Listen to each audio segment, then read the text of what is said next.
You're a podcast listener, and this is a podcast ad. Reach great listeners like yourself with podcast advertising from Lips and Ads. Choose from hundreds of top podcasts offering host endorsements, or run a reproduced ad like this one across thousands of shows to reach your target audience with Lips and Ads. Go to lipsandads.com now. That's LIBSYN ads.com.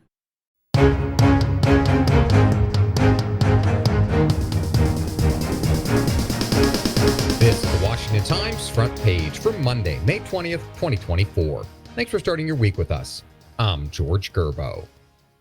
Iranian President Ebrahim Raisi, a hardliner once seen as the leading candidate to become the Islamic Republic's next supreme leader, has been killed along with other officials after their helicopter crashed in poor weather near the Azerbaijan border.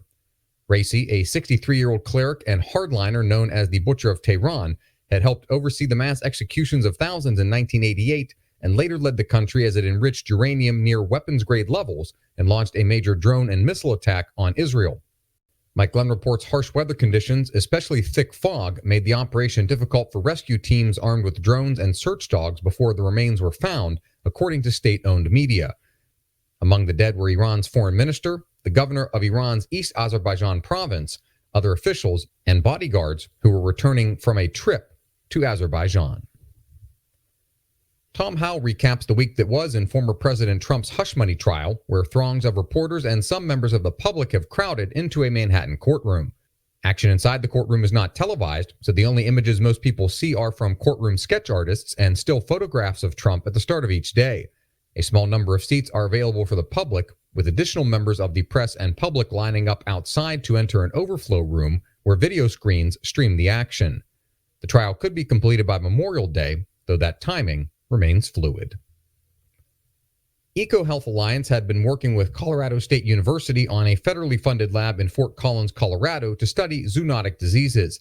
But the Department of Health and Human Services nixed those plans with its announcement that the medical research company had misbehaved so badly it could no longer receive government money. Stephen Dinan reports EcoHealth was tasked with procuring bats for the research, but HHS immediately suspended the company from receiving funding and said it would pursue debarment of the company. A theory on the origins of COVID-19 is that it leaked from bat research at a Chinese lab that received some of its funding from the U.S. government via EcoHealth.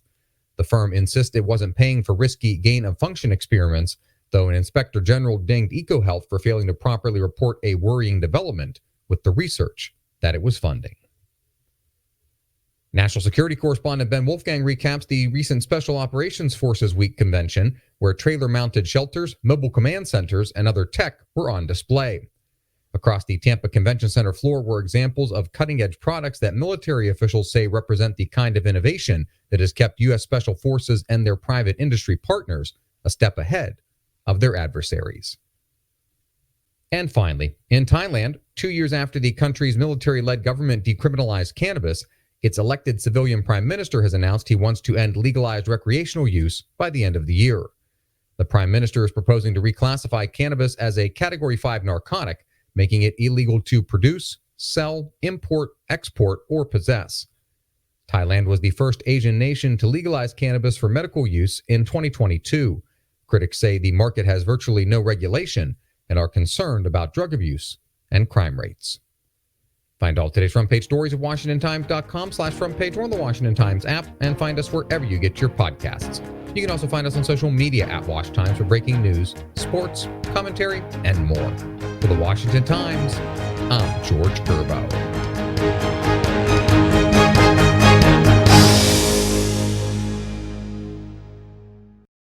Ready to level up your career? Text DISH to 44043 now to dive into a world of exciting technician opportunities at DISH. From cutting-edge technology to a supportive work environment, DISH offers the perfect platform for your success. Connect with us today to discover how you can be part of a dynamic team driving innovation. Connect today and join the DISH family, where innovation meets opportunity. Text DISH to 44043 to kickstart your journey towards a rewarding career.